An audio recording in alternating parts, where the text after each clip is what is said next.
आपका स्वागत है मेरे चैनल यार फजोशी में। आप लोग कैसे हैं? आई होप कि आप लोग ठीक होंगे। तो चलिए हम अपनी स्टोरी की स्टार्टिंग करते हैं। यहाँ हमें ईवो को दिखाया जाता है जो कि अपने सामने खड़े शख्स को बस घूरे जा रहा था। वो शख्स कोई और नहीं, वही रेड रिबन वाला इंसान था। वो इंसान ईवो से कहता है,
आखिर आखिर ये सब लोग यहाँ कब आए?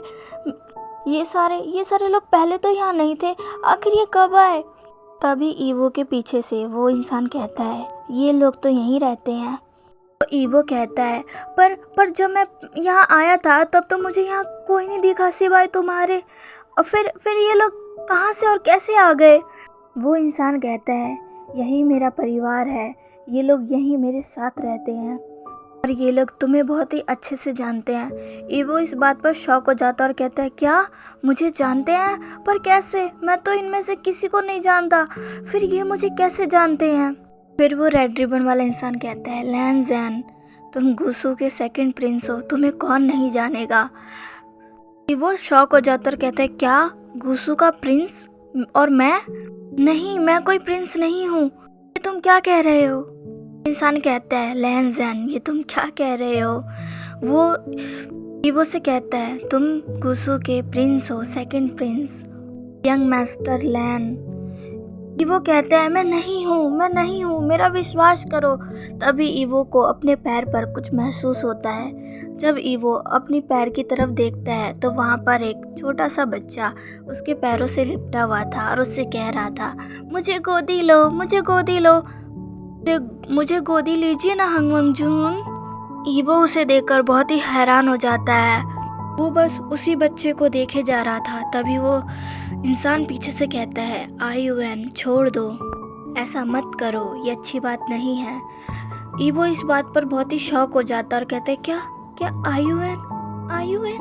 ईवो को लगता है जैसे ये नाम उसने पहले भी सुना है, इस बच्चे को उसने पहले भी देखा है। ईवो बहुत ही ज़्यादा कंफ्यूज हो जाता है कि आखिर उसे ऐसी फीलिंग क्यों आ रही है कि ये इस बच्चे को बहुत पहले से जानता है। वो जानता है कि ये बच्चा कौन है।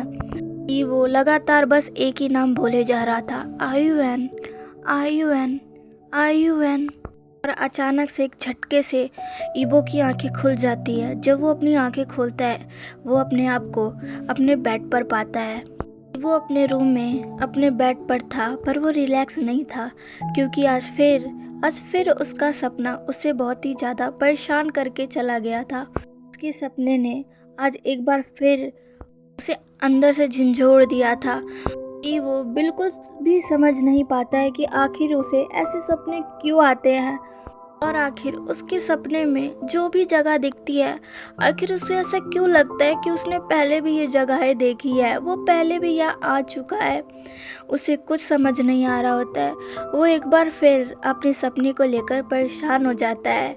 फिर उसे अचानक से बिरियल माउंट की याद आती है। ईवो कहता है बिरियल माउंट, हाँ बिरियल माउंट।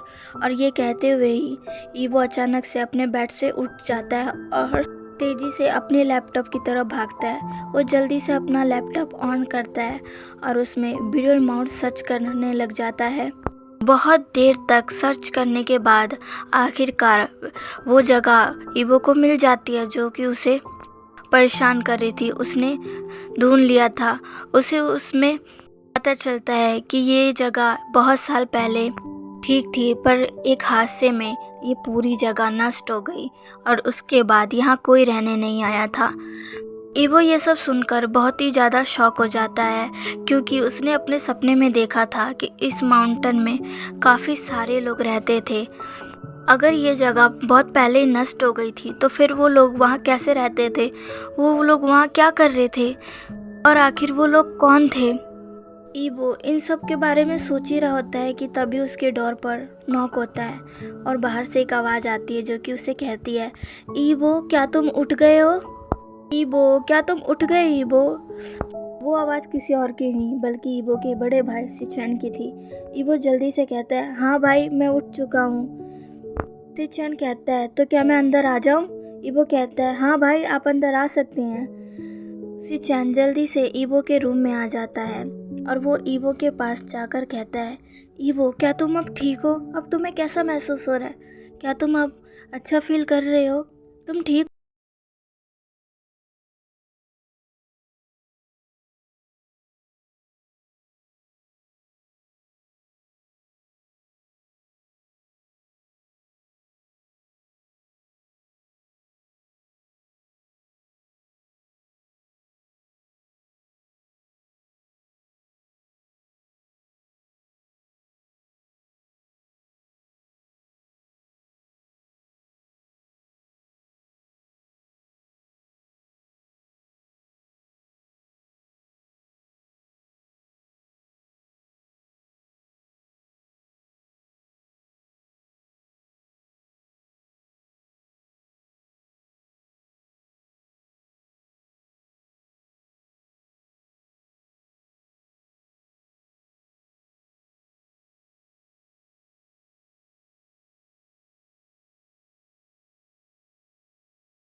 काफ़ी बेहतर महसूस कर रहा हूँ और मैं ऑफिस जा सकता हूँ और अपना काम कर सकता हूँ। आपको चिंता करने की ज़रूरत नहीं है भाई। सिचन कहता है, नहीं ईवो मैंने कहा ना तुम्हें घर पर रहकर आराम करना चाहिए तो आराम करना चाहिए। मैं तुम्हें लेकर अब और रिस्क नहीं ले सकता। वो कहता है, पर भाई सिचन कहता है, पर वो कुछ नहीं ईवो, तुम्हें रेस्ट करना है तो रेस्ट करना है। अब चलो तुम रेस्ट करो, मैं और अंकल ऑफिस जा रहे हैं। और हाँ, मैंने मेड से कहकर तुम्हारा ब्रेकफास्ट तुम्हारे रूम में ही मंगवा दिया है। तुम ब्रेकफास्ट कर कर आराम से सो जाना। वैसे भी तुम बहुत जल्दी उठ जाते हो, तुम्हें थोड़ा और ज़्यादा सोने की ज़रूरत है ताकि तुम अच्छे से रेस्ट कर सको, समझे? अब ज़्यादा बकवास मत करो, जैसा मैंने कहा है वैसा ही करो, ठीक है ईवो? ईवो कहता है, जी ब्रदर आप जैसा कहें। सिचन एक स्माइल करता है और ईवो को हक कर लेता है और कहता है, अपना ख्याल रखना ब्रदर। ईवो भी सिचन को हक कर लेता है और कहता है, जी भाई मैं अपना ख्याल रखूँगा। सिचन फिर हक ब्रेक करता है और ईवो के रूम से बाहर ऑफिस के लिए निकल जाता है। उसके जाने के बाद ईवो अपना लैपटॉप बंद करता है और शावर लेने के लिए चला जाता है। आफ्टर शावर ईवो अपने रूम में आता है और अपने क्लोथ पहनता है। कुछ ही देर में मेड भी उसका ब्रेकफास्ट उसके रूम में ही लेकर आ जाती है। ईवो ब्रेकफास्ट करता है और फिर ब्रेकफास्ट करने के बाद वो सोचता है आज मैं घर पर हूँ तो आज मैं उस माउंटेन के बारे में बहुत अच्छे से रिसर्च करके पता करूँगा कि आखिर वो कहाँ है और आखिर वो मेरे सपने में क्यों आता है। मुझे वहाँ पर एक बार जाना चाहिए। ईवो अपना ब्रेकफास्ट करने के बाद फिर से अपना लैपटॉप ओपन करता है और उसी बिरल माउंट को सर्च करना में बैठ जाता है। वो उसके बारे में हर चीज़ की जानकारी हासिल करना चाहता था। ईवो बिरल माउंट के बारे में रिसर्च करते करते उस बच्चे के बारे में भी सोचता है कि आखिर वो बच्चा था कौन और आखिर उसे इतना अपनापन महसूस क्यों हो रहा था। उसे किसी से भी इतना अपनापन महसूस नहीं होता था जितना आज उस बच्चे से उसे हुआ। उस बच्चे को देखकर ऐसा लग रहा था जैसे ईवो उसे पहले भी जानता हो। ईवो इस सब चीज़ों को समझ नहीं पा रहा था। ईवो कहता है आखिर वो बच्चा कौन था, मैं उसे कैसे जानता हूँ और आखिर मेरा उससे क्या रिश्ता है। क्या वो बच्चा मेरा इमेजिनेशन है? क्या मेरे इन अजीब से सपनों के साथ भी वो बच्चा भी एक काल्पनिक चीज़ हो बस? पर उसे देखकर मुझे ऐसा नहीं लगता कि वो एक काल्पनिक है। ऐसा लगता है जैसे वो है, सच में है, मैं उसे जानता हूँ। आखिर मुझे ऐसा फील क्यों हो रहा है? ईवो उस बच्चे को याद करने लग जाता है पर ईवो को उस बच्चे का चेहरा याद नहीं आ रहा होता है। ईवो कहता है आखिर उस बच्चे का चेहरा मुझे याद क्यों नहीं आ रहा? वो उसका चेहरा कैसा था उसका चेहरा मुझे याद क्यों नहीं आ रहा है। ईवो अपने दिमाग पर और भी ज़्यादा जोर डालता है पर उसे उस बच्चे का चेहरा बिल्कुल भी याद नहीं आता है। ईवो कहता है ओह मुझे याद क्यों नहीं आ रहा है। ईवो बहुत कोशिश करता है पर उसे उस बच्चे का चेहरा याद नहीं आता है। फिर ईवो सोचता है पहले मैं अपना ये काम ख़त्म कर लूँ फिर मैं उस बच्चे के बारे में सोचूंगा। ईवो एक बार फिर से बिरल माउंटेन्स के बारे में पता करने बैठ जाता है। तो चलिए गाइस आज की स्टोरी बस यहीं तक। आज का पार्ट आपको कैसा लगा प्लीज़ मुझे कमेंट करके ज़रूर बताइएगा और प्लीज़ मेरे चैनल को लाइक सब्सक्राइब एंड शेयर कर दीजिएगा। मिलते हैं इसके नेक्स्ट पार्ट में। बाय।